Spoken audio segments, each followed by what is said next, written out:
Moota sadan tokko irratti xiqqoo isii waan hunda asitti deebisuu hin dandeenyu kaan hojii keessatti deebifna kaan raawwii keessatti hordofii keessatti kan deebifnu waan ta'eef inni jalqabaa waa'ee kenna tajaajilaatiin wal qabatee deddeebi'ee mana keessaa ka'ee fi dhimma kanarratti mootummaan kenna paartiin badhaadhinaallee xiyyeeffannaa addaa kennee akka ajandaatti qabatee dhimmoota deebii uummanni keenya argachuu qaban jedhamanii tarsiimaan hojjetamaa turanidha.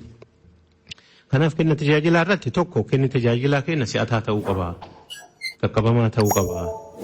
Deddeebii hawaasni kenna mana hojii mootummaatti deebi'u kana hir'isuutu irra jiraata. Komii ka'aa jiru kana karaa guutuu ta'een deebisuu qabna karaa jedhuun hojiilee hojjetamaa turanidha. Kana qofaa miti kenna tajaajilaa kana tuttuqqii namaarrallee haa xiqqoo ishii bilisa goonu teknooloojiin haa fayyadamnu dijitaalaayizd haa goonu. Gaafii amma ganama neetwoorkiin wal qabatee ka'es booda nan kaasa. Kana goonu karaa jedhuun mootummaan keenya paartiinis xiyyeeffannaa addaa kennee hojiin kun hojjetamaa tureera. Kanumaan wal qabateeti tajaajila uummanni keenya tajaajila barbaacha gara mana hojii mootummaa dhufuu otoo hin taane manaa bahee gara aanaa godina yookaan naannoo dhufuu otoo hin taane nu tajaajila gara uummataatti gadi harsiisinu karaa jedhuun mootummaan jennee fudhachuu dandeenya. Kana gochuun itti quufiinsa hawaasa keenyaa tajaajila kennu irratti fooyyessuuf wal amantaa mootummaa fi hawaasa gidduu jiru daran dabaluuf riifoormiileen gurguddaan hojjetamaa turuu isaa carraa kanaan kaasuuf.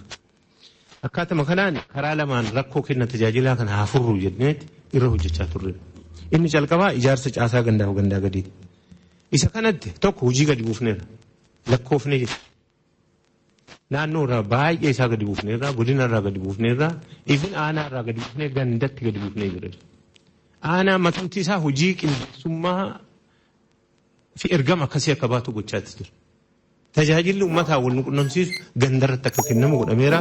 Hojimaata gadi buufneerra aangoo gadi buufneerra humna namaa yoo xiqqaate ganda 7,300 ol irratti muudama haarawaa sadarkaa aanaatti jechuudha. Nama 54 ol gannatti gadi buufneerra.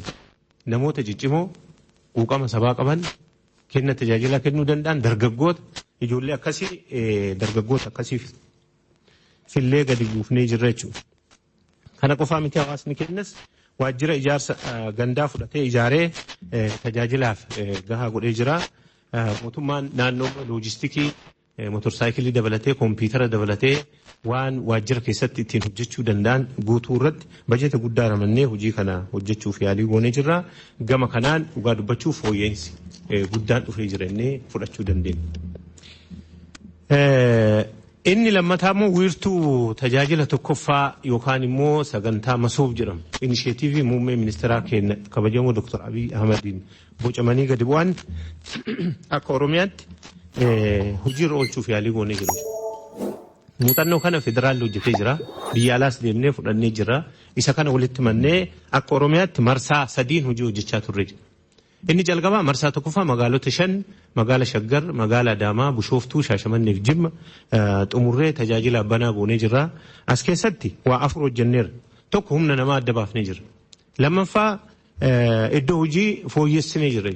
Keessattuu akkaataa hawaasa keenya itti simannee tajaajila kennuu nu dandeessisuun isa haaraa tokko haaraa ijaarree jirra. Tokko immoo bifa haarawaan gamoo jiru haaromsinee tajaajila kanaaf akkaataa mijataa ta'uu danda'utti deebifnee riiwork goonee ijaarree jirra jechuudha. Sadaffaa immoo teknoolojii tajaajila kana tuttuqqii irraa namni deddeebii irraa yeroo gabaabaa keessatti maaliif tajaajilli nu kenninu tokkoffaa baay'inaan kennuu qabna lammaffaa si'ataa ta'uu qaba sadaffaa immoo saffina qabaachuu qaba kana gochuuf immoo teknoolojiitti fayyadamuu qabna jennee teknoolojiillee as keessatti itti fayyadamuuf yaalii goonee jira. Tajaajiloota manneen hojii keessaa sassaabnee bakka tokkotti galchinee jira. Manneen hojii 30 ta'an 40 ta'an bakka tokko dhufanii jiran. Tajaajilli 100 ta'an bakka tokkotti dhufanii jiran. Baankii dabalatee, bishaan dabalatee, teelee dabalatee achi keessatti galaa jiran. Galiin achi keessa jira. Lafti achi keessa jira. Abbaan alangaa achi jira. Tajaajiloonni mootummaa kaasiin dura bakka gara garaatti faca'anii jiran sun immoo amma bakka tokkotti sassaabuuf yaalii goonee jirra. Dhimmoota arfan kana magaalota 5 marsaa jalqabaarra hojjenneen yoo xiqqaate ji'oota 3 arfan tare kana maamiltoota keenya 400 ol ta'u keessummeessinee jira. Istaandardii isaa inni keessummeessinee jira.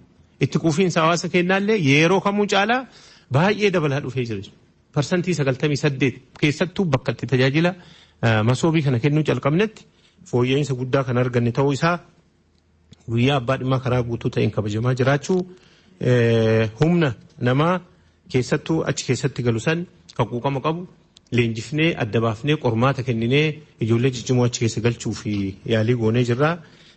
Kana qofaa miti kanarraa kan ka'e yeroo ammaa kana tajaajilli keenya fooyyee kan qabu ta'uu isaati magaalota 5 irratti. Muuxannoo kanarra dhaabbannee marsaa lammaffaa magaalota 26 irratti calqabnee jirra. Isallee xumurree eebbisiisuu calqabne. Magaalli Aggaaroo dursee eebbiseera. Magaala Mojoo magaalaa Sallaa otoo Macaffee kun hin jalqabin eebbisiifneera. Itti aansee magaalli Roobee, magaalli Naqamtee, Amboo, Wolisoo, Hoolotaa, Dodolaa. Even magaalotuma marsaa duraa keessatti eebbisiifne Shaggar dabalatee babal'ifannaan bakka 5, Adaamaarra bakka 3, Bishooftuurra bakka 2, Shaashamannee bakka 2 yeroo ammaa kana hojjannee xumurree torbaanota ittaanu kana keessatti hunda isaa tajaajilaaf banaa kan goonu ta'uu isaati. Sadaffaa magaalota 60 ammallee fillee jira. Inisheetiivii muummee ministeeraa keenya baasaniin ammallee magaalota tokko keessa masoobiin tokko jiraachuu qabadanii kallattii kaanii gadi buusaniin magaalota 60 fillee marsaa sadaffaan yeroo ammaa kana hojii calqabnee jira. Isaannis otoo filannoon hin geenne ji'oota 3 dhufan kana keessatti xumurree tajaajilaaf banaa kan goonu ta'uu isaa carraa kanaan kaasuuf. Akka waliigalaatti komii kenna tajaajilaa irratti ka'an kanallee goonee ammallee komii irraa bilisan ta'an bakkeen nuuf hin jiru. Hojjetaa qulqulleessuuf yaalii goonee jirra. Hojimaata dirrisuuf yaalii goonee jirra. Teknoolojii impilooyi goonee jirra. Iddoo hojii mijeessinee jirra. Istiil kanallee ta'eet immoo amalli nama dhiisu warri harka namaa keessa ilaalan jiru jechuudha. Warri nama deddeebisan jiru. Warri waajjiratti hin argamne jiru. Isa kana hordofaar faana bu'aa jira. Hordofiif deeggarsa walirraa hin cinne gochaa jira. Yoo xiqqaate bara baranaa ji'oottan jaan darbe kana keessa qofa hojjettoota 1171 irratti tarkaanfii naamusaa sadarkaa adda addaa fudhannee jirra. Hanga hojiirraa geggeessutti. Hanga bakka iddoo hojiirraa yoo afoorra jiraate ufduubatti deebisu. Tarkaanfii kana fudhachaa jirra jechuudha. Kana qofaa miti akkuma yeroo baay'ee kabajamoo pirezidaantiin kaasan sagantaa caatiin itti gaafatamtoota bulchoota kantiibota fuuraa fixachiisaa jirra jechuudha. Dafqisiisaa jira. Kun tajaajila uummataatiif kutannoo mootummaan qabu kan itti agarsiisaa jirudha. Kana hojjennu ammallee warri harka namaa keessa ilaalan warri amala itti ta'e hin jiru jechuudha. Isaan kanarratti tarkaanfii fudhachaa jiru. Garuu amala itti ta'e isa kana tokko hujimaataan nama hidhuu qofaan ari'uu qofaan waan sirreessuu hin dandeenyeef hujimaataan haa sirreessinu jennee keessattuu sagantaa nama masoobii calqabame kun fala gaarii jennee fudhachaa jirra jechuudha. Lammaffaa akka kana dide immoo olaantummaa seeraallee fudhachaati jira. Dhimmi kun amala. Amalli immoo dhibeedha. Kanaaf warri waa fuudhu harka namaa laalu harkaan deddeemu jijjiiru jechuudha. Kanallee adda baafnee qaamolee seeraa kennu wajjin taanee tarkaanfii fudhachaa jira. Garuu carraa kanaan ergaan dabarsuu barbaannu Oromoo hatanii Oromoo saamanii fayyaa ba'uun hin jirtu. Warri waa fuudhu kun gargarii fayyaallee hin qabu. Mee ilaalaame. Kun hin dhukkubsata, kun pireesharii qaba, kun sukkaara qaba, kaan kaansariin fixaa jira. Wayyaanee immoo asii biyya saamtee deemte ibidduma fixee jira jarallee. Kanaaf qabeenya uummataa saamaniitiin nagaan jiraachuun hin jiru.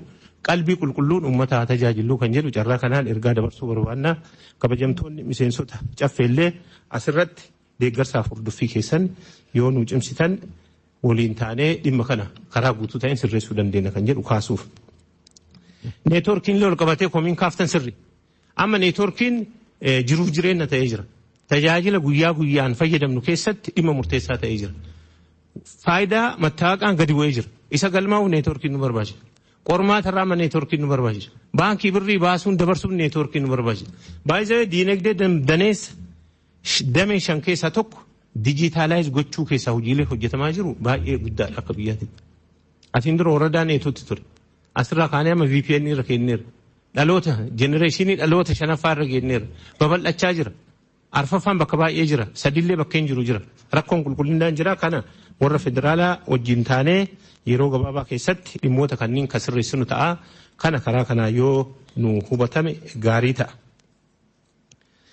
Inni lammaffaa kan kaasu waa'ee qaala'insa jireenyaa kabajamoo obbo Kaffaaluun kaasee jira. Inni calqabaa maddi isaa maalidha? Tokko kaalaa galuu jira.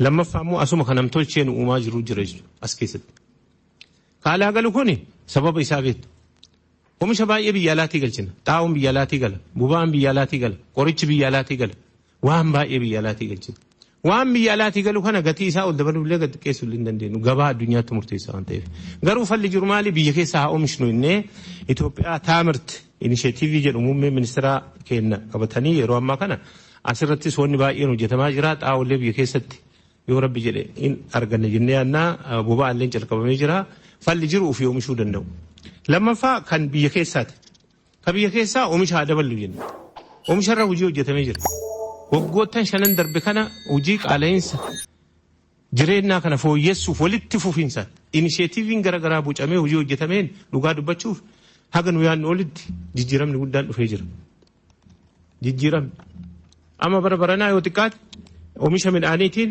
باي قد وير تعرفين كم كل صدقكم كل سجل قليت رفين في النت أما كم كل تكو قد ديبيجر كما دينا كسي بقولنا كسي يروج القباتي في جي لما سد أوتو ولدت في إنسان كيستو وانت كقدرة مدرة شنكرتين تماتين كنين يرو ما كانت جوا تسجب سودن النيجر كان فلجر أمشود إذا كان رجل ننيو جتاجر إنيشيتيفي كيستو أكرومياتيت إرهو جتماجرون أمش نوان دبلات فيف كيستو قتيم من آنياتا كراهي كقبون تكاتشاجرا قدبو أجرا هاتو تيمو قتيم مشالي إندستري كنرد أما اللي تيجفنا بربادة كنجر وكاسم باي إغاريتا إذا كيسا ومن توقو فكاسيت برتر بوبا درت كفين كاسير بوبا رتي ركو سديجر إني جلقوا فدين مسوما كينا غرمالي دباليجر فدين مسوما دباليجر وجن مالج چوكين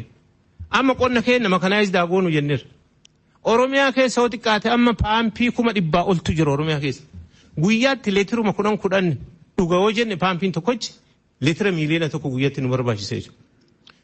Kuni hojii bonaatiif hojiin bonaa waan asiin dura hin jirre inisheetiivii haarawaa bocamanii gadi bu'anii yeroo ammaa kana jiruuf jireenya hawaasa keenyaa keessatti hojii hojjetamaa jiru innee fudhachuu dandeenya. Qonna keenya makanaa isaa goonu qotee bulaa keenya gateetti qotiyyootiif qotee bulaa keenya qambararraa bilisaa baafnu innee tiraaktaratti ceesifneera. Oromiyaa keessatti kaate tiraktara kun kudhan tokko oltu jiru. Kunniin marri boba'aa barbaada. Lafa daandii hojjechaa jira. Hidha gugurdaatu hojjetamaa jira. Sookkoon qotamaa jira warqiin bakka warqiin kututti maashinaaliin gugurdaan kunniin ka akka ekskaavaatarii doozarii kunniin boba'aan inni guyyaan dhugu daangaan qabu. Kana qofaa miti asiin dura baay'ee namaa kenna aanaa dabalatee fardaan deemaa turre. Amma mootorsaayikiliin deemama. Mootorsaayikilii meeqa jira biyya kana keessa? Kanaaf kun hundi boba'aa barbaada. Diinagdeen keenya garmalee guddachaa dhufee jira. Fedhiin boba'aa, fedhiin diinagdeen keenya keessattuu sosochiin diinagdee boba'aa barbaadu garmalee waan dabalaa dhufeef boba'aa irratti rakkoon tokko kun nuqunnameera. Lammaffaa boba'aadhuma dhufu san keessattuu rakkoo kontirbaandiitu jira. Rakkoo karaa qaxxaamuraanii duroomuu barbaadutu jira. Kamaaddaa geessan hordofnee faana buunee keessattuu karaa waajjira biiroo daldalaatiin dhimma kana faana buunee boba'aa dhufe san seeraan uummata biraan gahuu caala karaa duubaatiin baasanii dhossanii yookaan immoo chirchaaran gurguruutu jiru. Dhugaa dubbachuun hundi nu agarra. Kanarra tarkaanfii fudhachuun hanqina jira. Kan adda baafnee irra tarkaanfii fudhachuu jalqabnee irra kana cimsinee kan itti fufnu ta'uu isaati. Sadaffaa rakkoon dhiyeessii keessattuu kaampaanota kana dhiyeessanii wal qabatanillee jiru. Isa kana akka federaala ministeera daldalaa waliin taanee hojii guddaa hojjechaa jirra. Yeroo itti aanu keessatti waan akka zayitaa, waan akka boba'aa, waan akka meeshaalee bu'uuraa kanneen xiyyeeffannaa addaa kenninee karaa guutuu ta'een qaala'insi jireenyaa kana sadarkaa hiika qabutti gadi buufna jennee hojjechaa kan jiru ta'uu isaa kaasuuf. Dhumarratti waa'ee barnootaati. Barnootaan wal qabateeti akkuma yeroo baay'ee kabajamoo pirezidaantiin irra deddeebi'anii kaasan sabboonummaa Oromoo waa sadirra ijaarra jenneera. Tokko diinagdeen ijaarra jenneera. Diinagdee irratti hojii hojjennee dhugaa dubbachuu badhaadhina maatii mirkaneessuu dabalatee hojiin hojjetame akka biyyaatittuu hojii fakkeenyummaa gaarii qabudha. Inni lammataa barnootaaf teekinooloojiin sabboonummaa ijaarra jenneera. Sadaffaa sirna ijaarruu jenneen sirna mana murtii aadaa sirna ijaaraarraa buusaa gonofaa sirna ijaaraa jirra. Tajaajila tola ooltummaa sirna ijaaraa jirra. Gaachana sirna ijaaraa jirra. Karaa duudhaaf aadaa Oromootti deebine sirna ijaarru jennee hojii ijaaramaa jirudha. Ka barnootaatti wal qabatee bu'uuraan rakkoon jiru cabiinsa sirna barnootaati. Kun waan akka biyyaatti nu mudatu. Maybe sababoota transformation yookaan reformii akka biyyaatti dhufu keessaa tokko rakkoon guddaa rakkoo barnootaati. Barnoota kana bu'uuraan hiikuuf waa lamarraa haa hojjennu jenne. Tokko qaqqabummaa barnootaa irratti haa hojjennu jenne. Lammaffaa qulqullina barnootaa irratti haa hojjennu jenne. Qaqqabummaa barnootaa keessatti tokko manneen barnoota bu'uura boruu daa'imman miiliyoonaan lakkaa'amutu yeroo baay'ee mana barnootaatiin ala jira. Haa ijaarru jennee hirmaannaa hawaasaatiin manneen barnoota bu'uura boruu 19,000 ol hojjetamanii jira. Uummata kennaan jira. Sadarkaa tokkoffaa ijaaramee jira. 16,000 ol ture Oromiyaa keessa. Sadarkaa lammaffaa 1,400 jira. Kanarra tarree teekinooloojii shaggar teek institution jennee institutionii baay'ee guddaa dorgomaa ta'e akka biyyaatti ijaarree jira jechuudha.